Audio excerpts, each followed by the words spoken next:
Hello, fellow sewing enthusiasts. I'm Sarah Gunn, author and creator of the fashion sewing blog, Goodbye Valentino.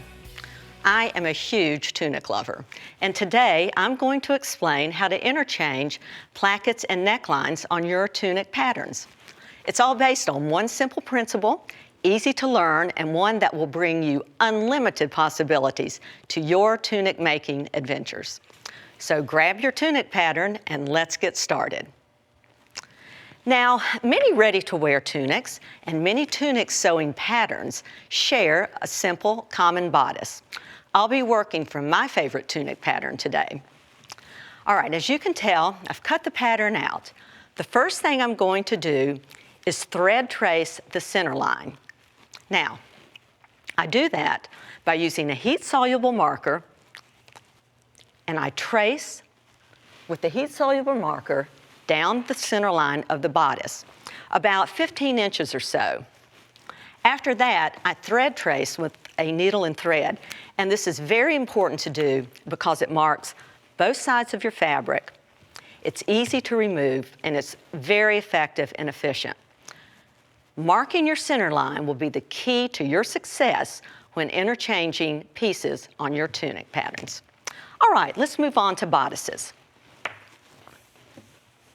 Now, my first placket, let's move on to plackets.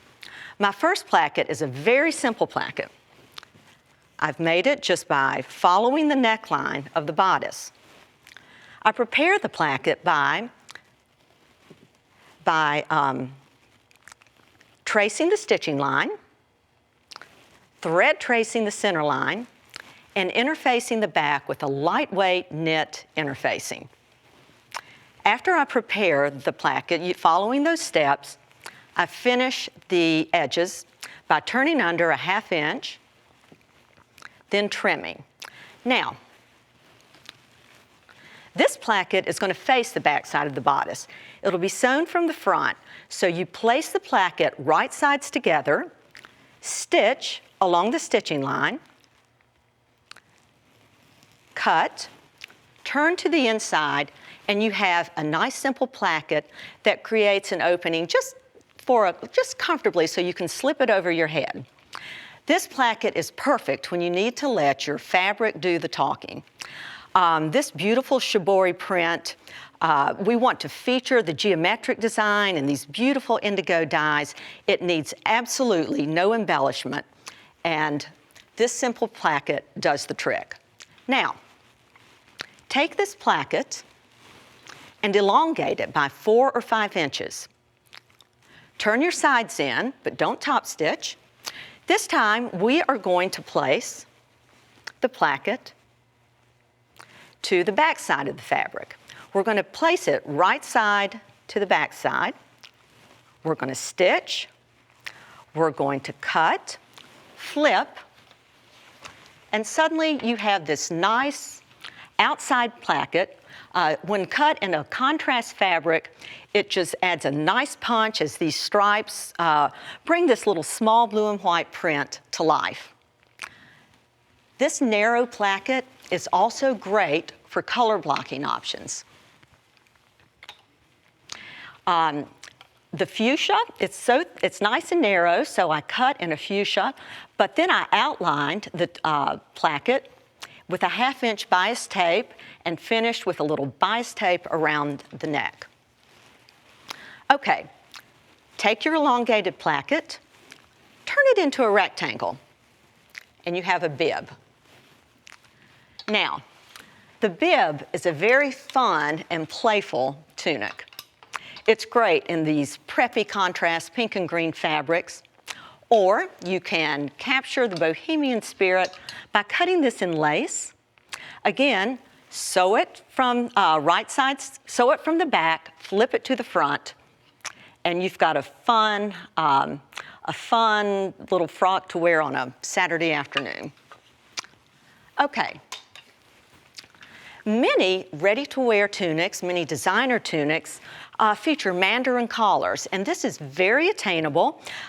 Following this principle, what you need to do, take your placket, and instead of having the narrow stitching line, we're going to widen that stitching line.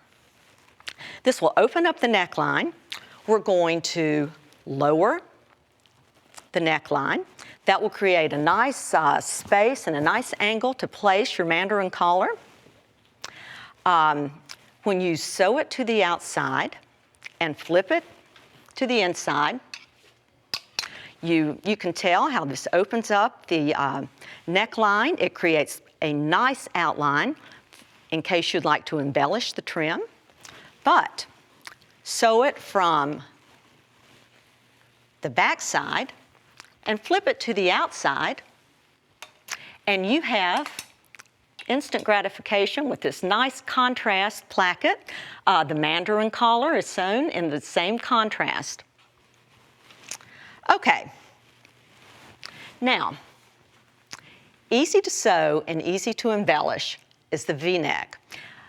It's great if this is your first tunic, but it does follow different steps in what I've just shown you. Now, to get the V-neck,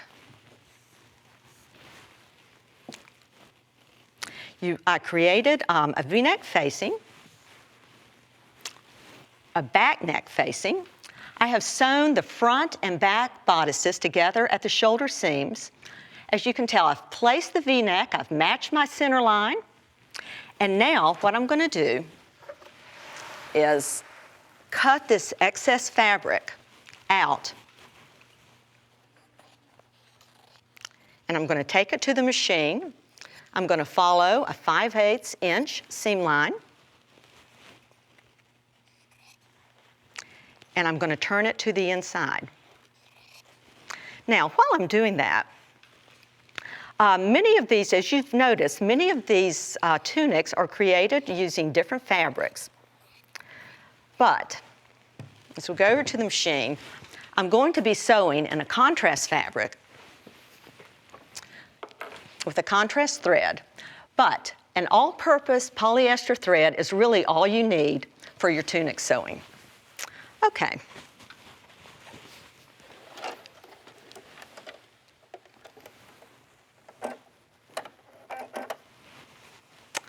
All right. So it's just an easy 5/8 of an inch seam line that goes right around the neckline.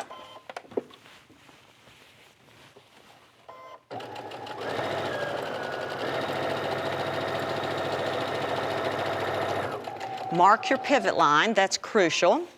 And your pivot line will line up with the thread trace center line.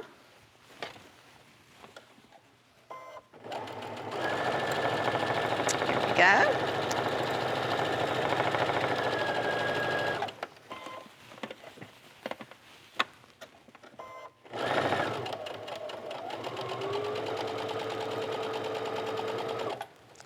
Okay.